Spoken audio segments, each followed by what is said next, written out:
Erin Maybin. I sound like Oprah right now. You get a speaker. You get. So risk. Risk is the theme of the month. And how many of you guys are in the creative community? I think my earring just fell. Okay, great. So you guys all know what it is to take risks. This theme is kind of near and dear to my heart because I'm a creative, I'm an entrepreneur. I've transitioned from the 9 to 5, taken that leap of faith, cried about it for a bit and moved on. I am definitely all about this theme, risk. You know, what does it mean for each and every one of you in the paths that you guys have taken from either doing a 9 to 5 to being full-time entrepreneurs, artists, multimedia freelancers, any type of those things. How have you gotten through that, and what has it taken you to like get that motivation to make those risks? So Aaron Maybin, he is a former NFL football player, defensive end. Did I get that right? I know nothing about football, so that is amazing for me. And he is now a full-time artist. His studio right now is based in Canton, although he is moving on up to a different place. And his story is just very relatable to all of those who are in the creative community, or who have just had to have made a decision in taking a leap of faith to get onto a better journey in their lives, a better chapter in their lives, or to just change the path their life is going because it's so mundane or so boring. You need some kind of pep in your step, so you get that encouragement to kind of like jump and take those risks. So what's going to happen is he is going to come up and talk for a little bit with you all and share his experiences about taking his leap of faith, and hopefully you guys can take away a great message today or feel encouraged to actually take that leap of faith if you're still deciding, or maybe not. Maybe it's not for you and you're like, I'm good. I'm gonna stay behind that desk. I'm gonna be chill. And that's cool. So without further ado, Aaron Maybin.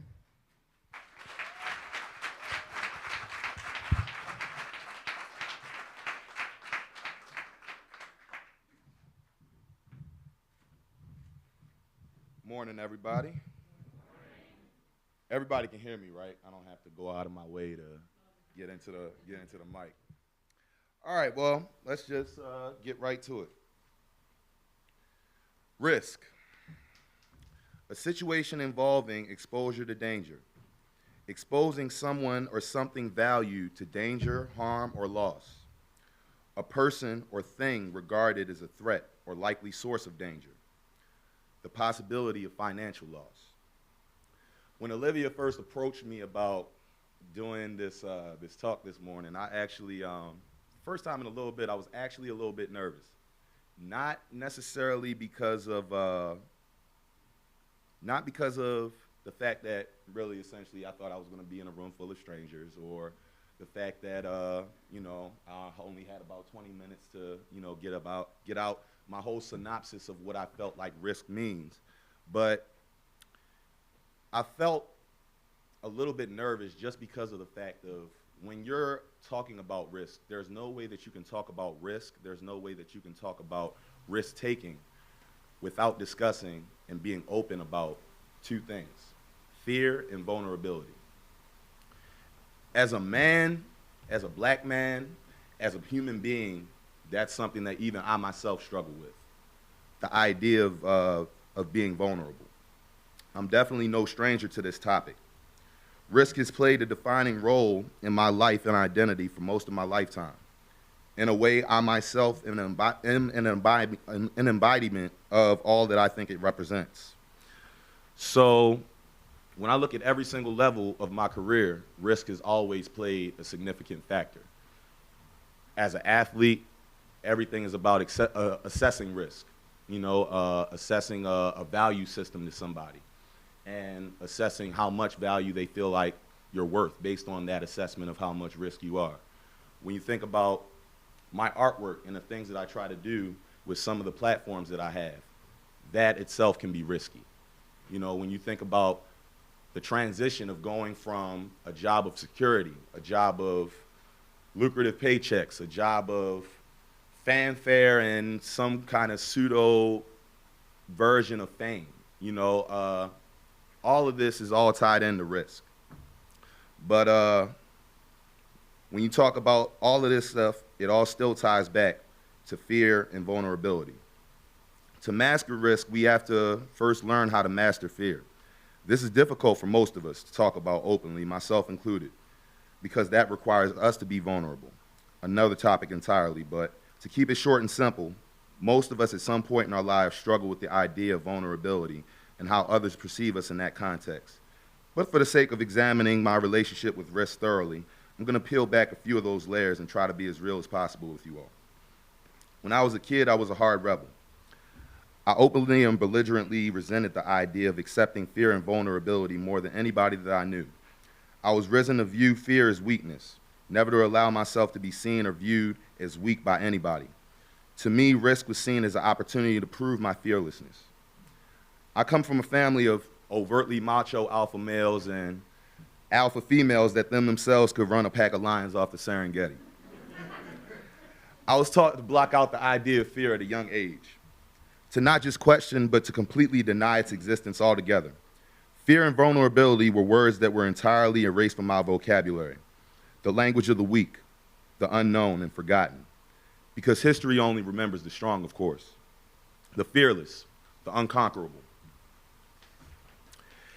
As the oldest of 4 children, I was made a leader by birth. And of course, I was taught that there was no place for weakness in leadership.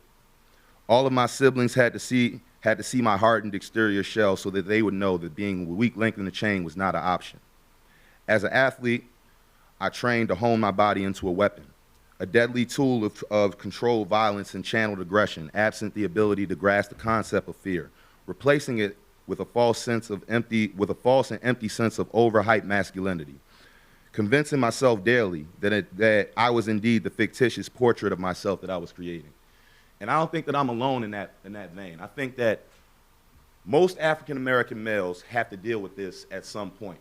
The issue of identity and the issue of trying to figure out how to express yourself in a way that doesn't make you seem weak. Because society, our peers, the world in general, seldom rewards weakness and vulnerability with admiration. We look at vulnerability as somebody breaking down and not being strong enough to handle issues, but all we end up making is a whole bunch of kids running around internalizing their pain and their struggles instead of being able to deal with them openly and constructively. In college, I pledged Kappa Alpha Psi against my head coach's wishes. I knew that going against his agenda would possibly land me in trouble, but I convinced myself that I could stand against anyone that I believe, if I believed in my purpose. When I left college early for the pros, I knew the risk and the possibility of not being drafted high and all of my dreams being permanently derailed. But I believed so blindly in my own abilities that I knew things would work out in my favor somehow. But it wasn't until I was a man who had achieved all that I thought that I wanted in my life that I finally understood how mastering fear could allow me to understand the risk and how it played a factor in my life. The moment where I was forced to confront my deepest fears in order to take on the only risk that I felt like would lead me towards my ultimate goal of happiness and fulfillment.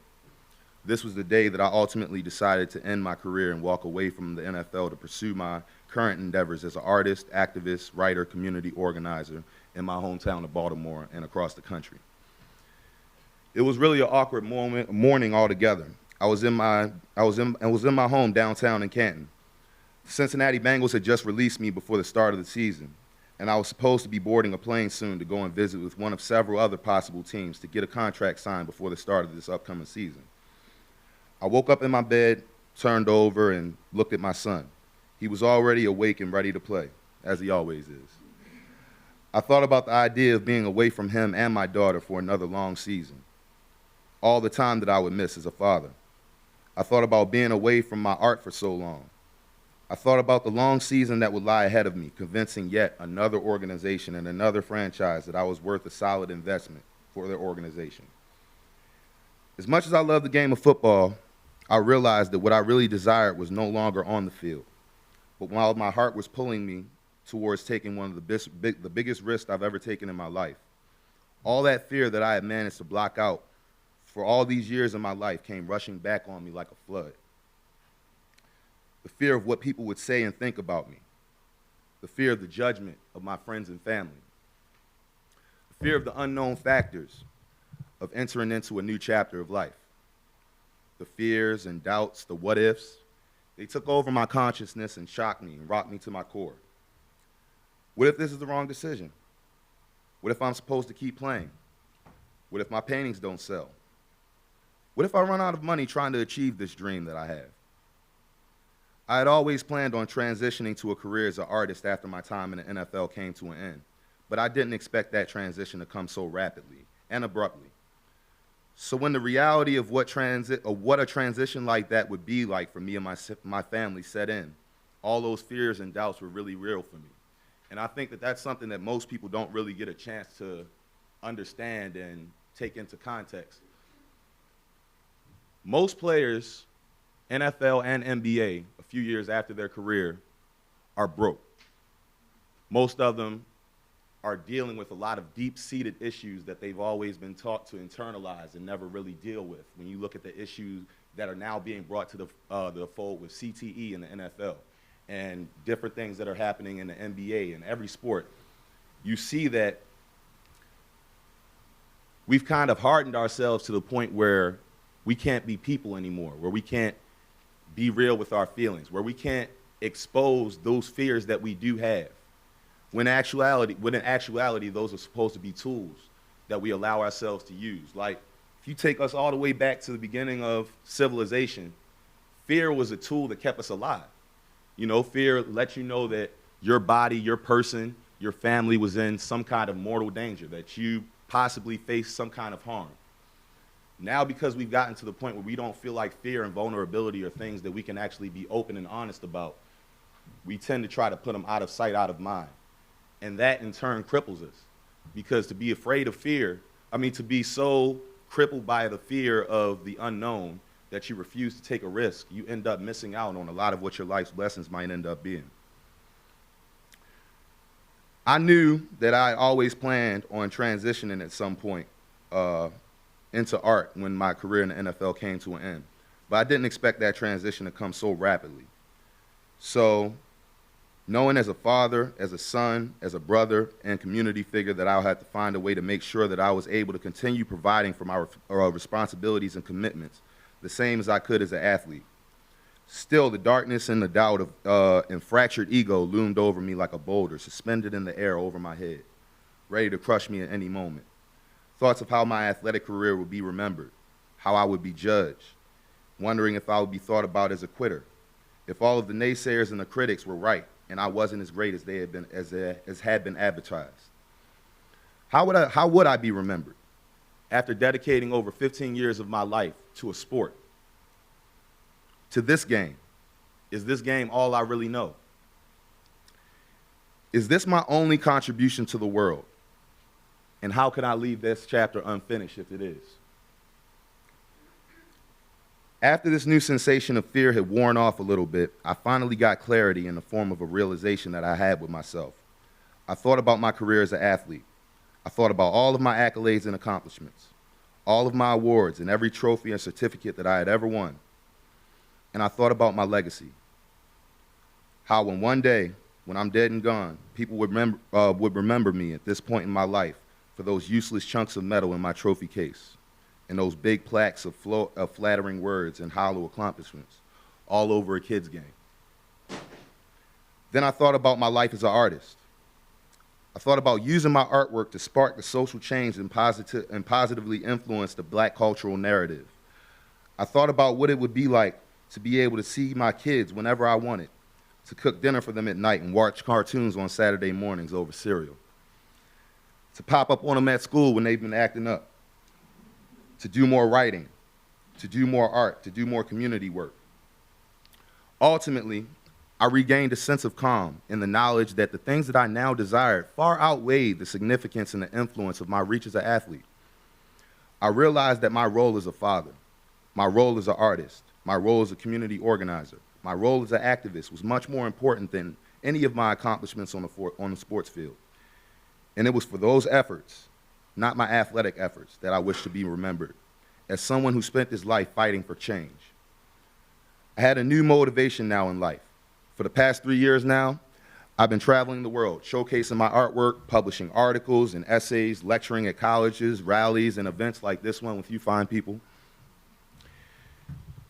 And I found a fulfillment in the work that I've never been able to find for myself in all my years of playing football. I would never have found this fulfillment of purpose if I had been too paralyzed by my own fear of the unknown to take that leap of faith. There's a symbiotic relationship between fear, risk, and vulnerability. Being able to recognize, accept, and master them all requires us being willing to learn about being truly fearless is not really being in the absence of fear. It means refusing to be controlled by fear, for it's merely a tool by which we measure the risk that we are prepared to take in life and how we determine for ourselves exactly how far we are prepared to go for our heart's desires and the ideals that we believe in. Thank you very much for having me.